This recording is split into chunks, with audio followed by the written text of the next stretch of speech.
fully synthetic ang pinili kong gamitin. Kasi guys, yan po talaga ang best engine oil para sa mga makina natin. Kahit na mapaluma ang makina, mapabago man yan, gasoline engine man yan or diesel engine. Kasi guys, ang fully synthetic, mas refined po yan. Mas nakakalinis po yan doon sa loob ng makina.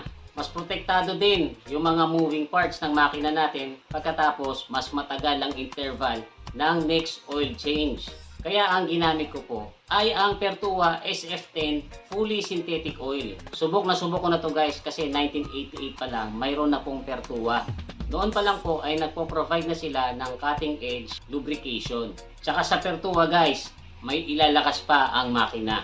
Ngayon, kung diesel engine naman po ang i-change oil ko, ay yung Pertua fully synthetic oil na pang diesel na ginagamit ko, yung Sky 100. Yung SF10 na pang gasoline at saka yung Sky 100 na pang diesel, parehas po yan na powered ng Duracyn technology na nagpo-provide ng 2 times more mileage. Kaya value for your money talaga. Kasi doble po ang matatakbo ng sasakyan nyo bago kayo mag-change oil uli.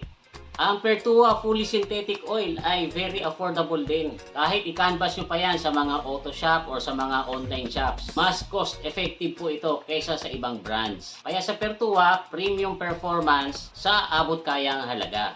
May maximum lubrication ang makina. Kaya palaging at peak ang efficiency. Mas pino ang andar at mas smooth ang bawat pag-drive nyo. Mas hahaba din po ang buhay ng makina sa Pertua fully synthetic oil. Dahil superior ang engine protection na ibinibigay nito laban sa wear and tear at saka sa extreme temperatures, lalo na po dun sa mga makinang nakaturbo. Magaling din po ito maglinis ng makina natin. Nababawasan ng carbon deposits at oxidation, kaya nagiging mas less ang emissions. Tandaan nyo guys, sa Pertua may ilalakas pa.